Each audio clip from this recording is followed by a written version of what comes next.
Quarta-feira, 24 de setembro de 2014. Seja bem-vindo, a gente está começando agora o canal de notícias aqui pela UPF TV. Então fique com a gente e veja só os assuntos que nós preparamos para esta edição. Você está satisfeito com o cenário político atual? É sobre isso que nós vamos tratar na segunda reportagem da série O Voto. No estúdio, o professor de filosofia aqui da UPF, Francisco Fianco, vai falar um pouquinho mais sobre a insatisfação dos eleitores. E ainda, segundo o maior produtor de leite do Brasil, com 4 milhões de litros, o Rio Grande do Sul avança para conquistar o primeiro lugar no país. E a nossa região é responsável por 60% da produção do estado. A nossa equipe de reportagem vai estar ao vivo no Centro de Eventos da UPF com as últimas informações da Agrotecnoleite 2014. Então continue conosco porque aqui você já sabe, né? Encontra mais conteúdo.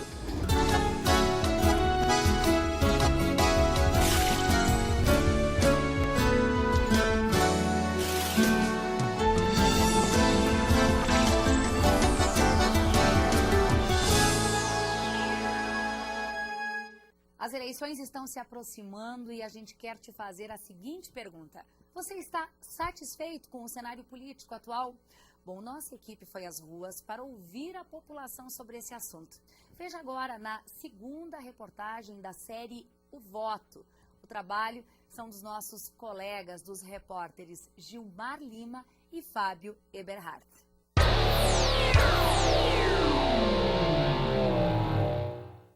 Na esquina, considerada por alguns como a mais democrática de Passo Fundo, na Avenida Brasil com a Bento Gonçalves, fomos ouvir o que pessoas comuns têm a dizer sobre o contexto atual em que vivemos. Para mim, nunca tá bom no Brasil a política.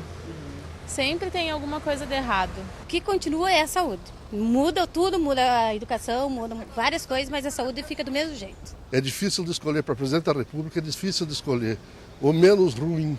O assunto dá o que falar e por isso convidamos essa turma para um bate-papo. Josiane e Matheus com 16 e 17 anos, estudantes. Vinícius, de 18, universitário. Jean, 36 anos, empresário. E seu Rovani, com 76, aposentado. Cada um aqui tem uma opinião sobre as eleições a partir de suas experiências de vida. Antigamente eu não tinha muito conhecimento e não dava importância, a devida importância, né? Mas hoje, sem dúvida nenhuma, eu tenho essa consciência, é muito importante. Eu acho que os votos brancos prejudicam, quem sabe, um candidato que possa realmente fazer alguma diferença para a gente. Então, eu sempre voto e acho que essa galera jovem também precisa votar. Mudanças compartilhadas por Matheus. Por lei, ele ainda não é obrigado a votar, mas vai comparecer à urna. A gente não está procurando saber o que o nosso candidato está fazendo. Isso também por questão de influências, porque a gente nunca soube exatamente o que fazer. Meus pais, por exemplo, não acompanharam. Ninguém quase acompanha, é uma minoria muito pequena, então a gente não tem influência nenhuma para fazer isso. Então acredito que esse é o motivo que não nos deve acompanhar. Mas depois de ter tido esse debate, eu acredito que eu vou acompanhar, sim. Vinícius, que é estudante de psicologia, entende que mudanças no Brasil podem sim acontecer na medida em que outras mudanças também ocorram, sempre pelo bem comum. Eu não acredito que vá haver nunca uma mudança muito significatória ou satisfatória no momento em que nós continuarmos com a mesma metodologia econômica ou o mesmo sistema econômico em que nós nos encontramos. Apesar da diferença de idade, seu Rovani e Josiane compartilham o mesmo sonho de esperança para um futuro melhor. Ele, aposentado, já viu muitas coisas acontecerem. Ela começa agora a exercer seu direito como cidadã e ambos desejam apenas o melhor para o país. Tenho a esperança que existe um candidato menos ruim de todos, que tem a possibilidade de contornar a situação péssima, caótica que o Brasil está vivendo. Você tem que acreditar na tua escolha, acreditar que o amanhã pode ser melhor. Você tem que ter alguma esperança, né? Você tem que perceber que pode ter alguém ali que pode fazer a diferença. E aqui no estúdio a gente conversa agora com o professor do curso de Filosofia da UPF, doutor em Filosofia e Estética da Arte, Francisco Fianco. Professor, sempre muito bem-vindo. As suas provocações são sempre muito bem-vindas aqui na UPF TV. Muito obrigada. Muito obrigado. Prazer enorme estar aqui novamente. E é maravilhoso poder participar, inclusive, dessa discussão e dessa provocação. Pena que o tema de hoje é ruim, insatisfação. Professor, qual é o diagnóstico? Temos eleitores insatisfeitos, temos eleitores que não se envolvem, parecem estar em uma situação neutra. Os satisfeitos existem? Eu acho que são os políticos eleitos, são os únicos que estão satisfeitos com o seu salário e com a sua falta de trabalho, no caso, me parece, né? O Tiririca tinha essa proposta, né? Você sabe o que faz um deputado? Não, então vote em mim, eu vou descobrir e vou contar para todo mundo. Que bonito. Porque a gente não sabe, né? A gente não sabe. Mesmo que a gente saiba quais são as suas atribuições, a gente tem uma dificuldade muito grande em identificar o que eles efetivamente fazem do ponto de vista concreto, né? A questão da insatisfação me parece um paradoxo à nossa situação política, né? O que nós comentávamos é o que nós vimos nas entrevistas também. Por quê? Porque nós temos uma cultura personalista, nós temos uma cultura em que as pessoas valem de acordo com a sua representação social, mas temos uma estrutura política burocrática, em que existem diversos e infinitos degraus separando o sujeito individual, o eleitor, da estrutura política como um todo. Nós temos milhares de degrauzinhos. Lembra aqueles contos do Kafka. Quem quiser entender política no Brasil tem que ler Kafka. O castelo, o processo, a pessoa está sendo julgada e não sabe por que está sendo julgada e termina executada.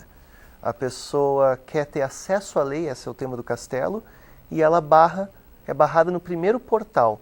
Mas mesmo que ela passe no primeiro portal, ela tem que mais, 50 outros portais com outros guardas, quer dizer, ela passa ali esperando o seu momento de entrar, como se estivesse esperando ser chamada a sua senha para ter acesso aos direitos políticos, e ela morre ali esperando e não é chamada. É um pouco esse nosso processo. Bom, professora, a insatisfação é tão grande que a gente ouve dos eleitores as seguintes frases: está difícil de escolher nessa eleição, vou ter que escolher o menos pior. Ou, vou votar em branco, vou anular o meu voto.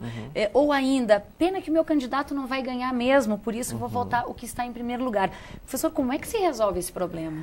Então, eu tenho um pouco essa impressão, né? A gente vota em pessoas, né? E aí as pessoas são falhas, todas elas têm os seus defeitos, até porque parece que elas não conseguem chegar ao posto de candidatos sem se envolverem num esquema mais amplo de corrupção.